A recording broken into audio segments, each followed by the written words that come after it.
In the 20 years that Montana's been keeping track, about 250 people have been killed by an intimate partner. The state panel that investigates these deaths says those domestic violence victims often never find their way to the help that's available. As Montana PBS's Stan Parker reports, leaders in Billings want to provide easier access to those services by putting them all under one roof. During a terrifying ordeal about 8 years ago, the intense heat of a hot yoga class was a rare source of refuge and calm for Taya Keith. And of course, like everyone else, I almost died the first couple times, but I loved it. I truly call it a practice because I don't feel like you're ever there. I absolutely love that you can go and just find your peace. During that time, Taya needed all the peace she could find. She was a mother of 3, dealing with an abusive marriage that turned violent when she tried to leave. It got really scary and dangerous, and I felt so alone. Now, Taya is sharing her story to help others, lending her voice to a citywide effort in Billings to create something called a Family Justice Center, a single place that would house all the help someone might need to escape an abusive relationship. Survivors end up having to go from place to place and agency to agency, and it's such a gauntlet for survivors that many of them, it's easier to go back to their abuse than it is to navigate through the system. The experience that I had when I had to go file for a restraining order, when I had to get my paperwork for my divorce, when I had to go to court, and you have to do so much on your own, and it's hard enough. Today, Taya can reflect back on her story with the benefit of hindsight. I try not to say that it was a bad situation, but it was something that was not healthy from the start. Like if he didn't get something he'd want, he'd throw something across the room and it'd break, you know, or he'd break a mirror, he'd threaten me like, I can't have you, no one else can. And as a young kid who didn't feel loved by very many people, I'm like, oh, he just loves me, you know? And that was part of the lie, you know, that I told myself. When she finally built the resolve to leave, things turned violent and quickly spun out of control. Taya was the first victim I truly thought was going to die. And that's because I had just convicted her husband of assaulting her, and he was not willing to let the relationship go. Harassment and stalking. I would come out to my car sometimes from a restaurant and my door handle would be ripped off, or my window would be pulled down so hard that it was broken, or tires slashed. It was every day for like 6 to 8 months. He came to my work several times, grabbed my arm, pulled me out of work. I actually lost my job because he was scaring everyone. Then, in May 2016, I went to the grocery store with my partner that I was with. We were sitting in her truck, and out of the corner of my eye, I saw him running at us with a rifle, pointed right at us, and I panic and scream, and first thing I do is duck down, threw it and drive, and drove off. We were right in the middle of a really busy grocery store parking lot, 5:30 in the evening. I don't know how. I have no idea how we made it through the parking lot and across the street. Taya was persuaded by city prosecutor Ben Halverson not to return home after that ordeal, a prescient warning, as police would later find a hiding place there where her ex had holed up with the gun. I'm so grateful that I had someone, you know, telling me, don't go home, and I listened. I seriously think that he saved my life. Her husband was eventually caught and sentenced to 8 years in prison. Around that time, Ben had a caseload of about 600 new domestic violence cases a year, which only includes misdemeanors because felonies are handled by the county. It doubled during the pandemic, and his team has grown in response. But his scope is still limited. If a victim doesn't want cops and courts involved, there's not much he can do. A victim who wants services should not be premised on them participating in the criminal justice system. It should not be a requirement of them to be able to get help.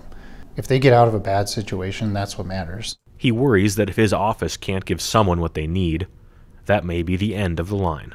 They may just simply give up after they've built all the courage to come ask for help in the first place. Instead, at a family justice center, we can just send them down the hall to work with someone from the YWCA, a true advocate, where they'll have confidentiality. And if that is the outcome, that's a good outcome for everyone involved. At a family justice center, prosecutors like Ben would be under the same roof as advocates like YWCA CEO Aaron Lambert. So YWCA is a nonprofit social service organization, and all of our programming here in Billings is specifically for victims of domestic violence, sexual assault, stalking, and human trafficking. They run a 24/7 helpline, emergency shelter, transitional housing, and other services like help with bills.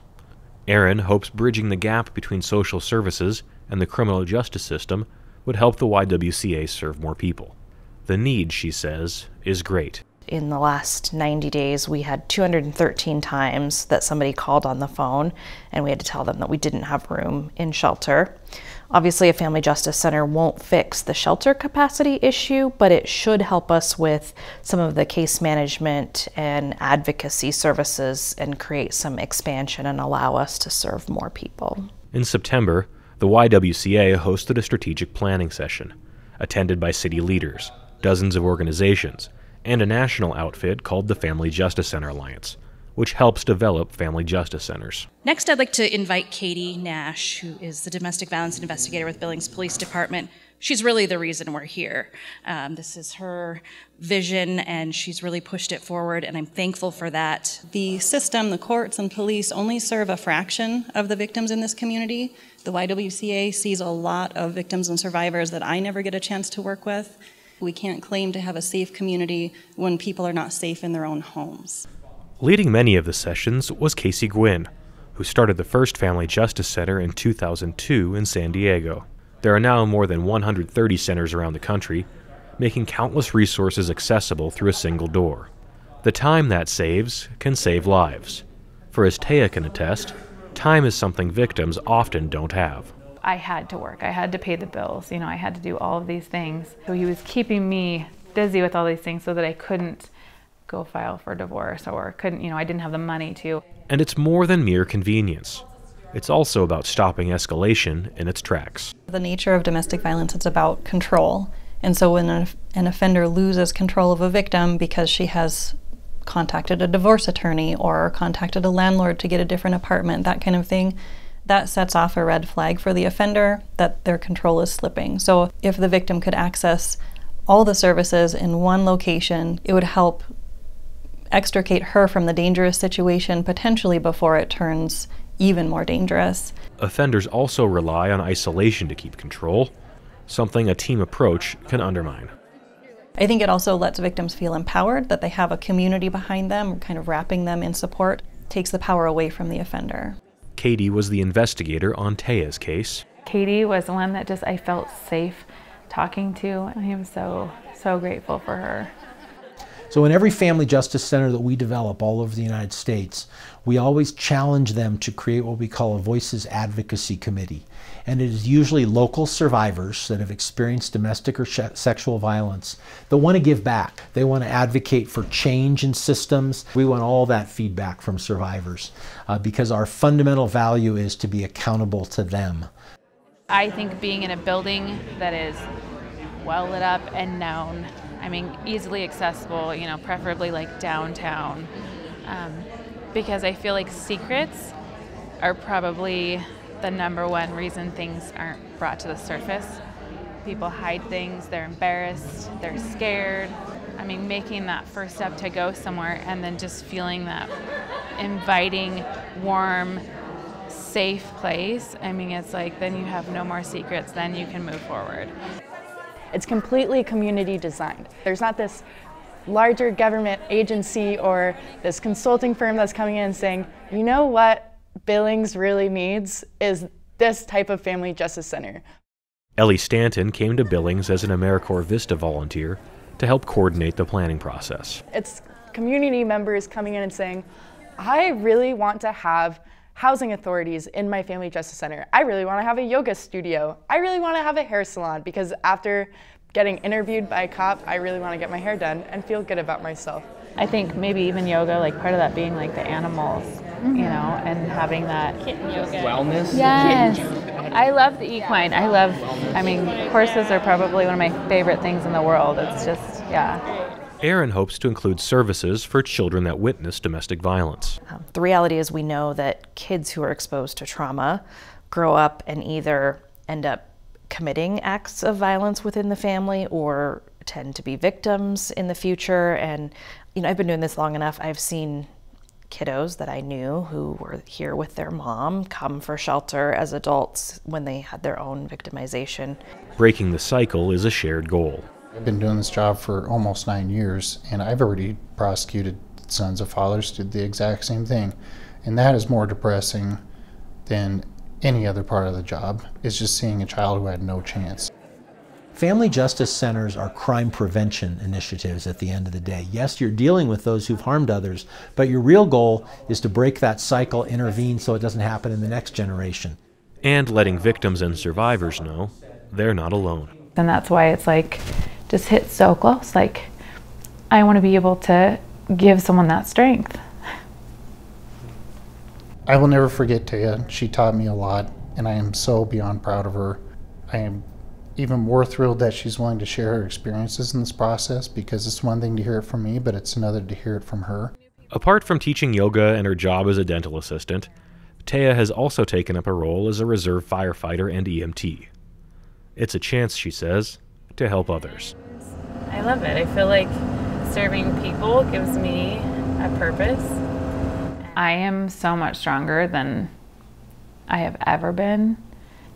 And I think part of where I'm at now comes from having the strength to stand up for myself way back then. For Impact, I'm Stan Parker.